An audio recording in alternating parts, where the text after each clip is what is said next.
Hi everyone, this is another how-to video from skippies.com. We are a free people search and public records website on the internet, and today we are going to show you how to find location or geographic information from email headers. Some of you may not know this, but when you get an email from someone, there's more information in it than just the message, the title, the email address it was sent from. There is something that are called message headers. This gives information, lots of information on the email that was sent, including IP addresses from where it was sent.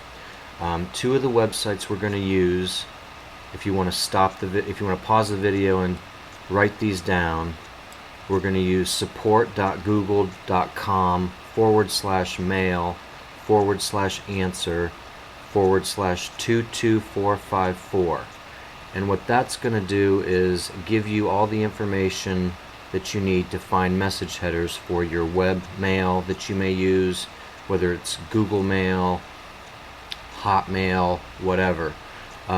It's going to give you the information to try to find, so you can find out these message headers, the information in these message headers. The other website we're going to use to find geographic information for IP addresses is infosniper.net. This is a website that pulls up Google map information, location information, sometimes even postal codes for a given IP address.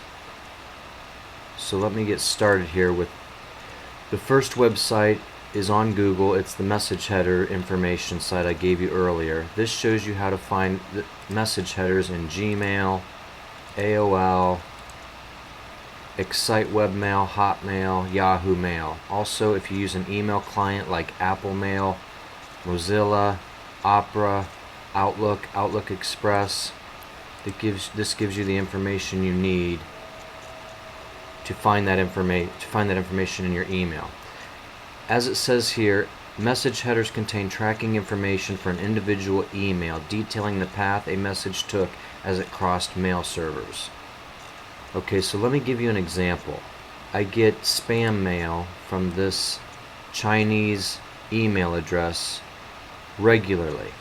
I'm using something called Squirrel Mail. It's a web-based email application that's associated with a lot of internet service providers use it, or a lot of website hosting companies use it, rather. If you go to view full header in Squirrel Mail, you get all sorts of information about the email that was sent to you. Now, one of those is an IP address. You're going to always want to look for received : from, and then it'll give the domain and an IP address. Now beware, there can be numerous received from IP addresses in a message header. So you're going to want to go through and look at which one is going to be the one that might be the most specific to the person who sent your email. Some of them are going to be from Yahoo, some of them are going to be from Gmail, but always the person's IP address on the internet should be in there somewhere,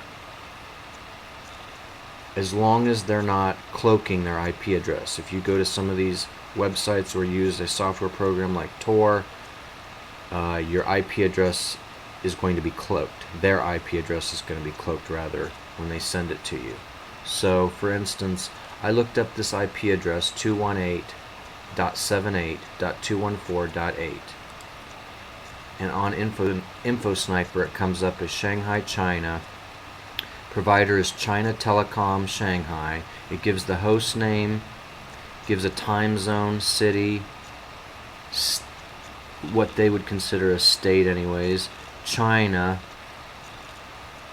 would be like a province of China. Continent, it gives you latitude, longitude information. Sometimes you're going to get area codes and postal codes associated with phone numbers for that area. Okay, so for instance, I looked up an email that I recently got from Amazon Web Services. It shows Seattle, Washington, United States. It even shows the provider as Amazon. Host name, city, state, country. It even gives an area code of 206 and a postal code of 98109. So this gives you very specific information associated with that IP address. Another one I wanted to show you was I get emails from a company near me that uses an email marketing service called Constant Contact. So when I initially looked up their IP address, it comes up as Constant Contact, Waltham, Massachusetts, gives an area code of 781 and a postal code of 02451. And in fact, that is the area code and the postal code for Constant Contact's corporate offices in Massachusetts. So that was very specific. However, when you get something like that, you're not getting the individual's IP address. You're getting Constant Contact's IP address. Another thing I want to bring up and mention to you is something called localhost. So if you're going through a message header and you find something, an IP address that looks something along the lines of 127.0.0.0 or 0.0.0.01, you're getting what's called the local host of a computer. This isn't going to give you any location information. If you look it up on InfoSniper rather, it's just a local address that's used internally on an individual's computer. Most computers use 127.0.0.1. If you look on Wikipedia, it gives you more information about localhost information. But anyways, know that when you go through these message headers, that there could be a number of received pieces of information. So you're going to want to avoid things that are localhost IP addresses. You're going to want to, look up the ones that look like they could be an actual IP address for the individual. Sometimes you'll get Yahoo, you'll get, like I said, Google, but if you look through it close enough, you'll get the IP address that's associated with the individual's computer. Again, provided they're not using a cloaking service or something like Constant Contact. This is good for, looking up individuals who are sending you maybe harassing emails, maybe somebody you've talked to and exchanged emails with online that you've never met.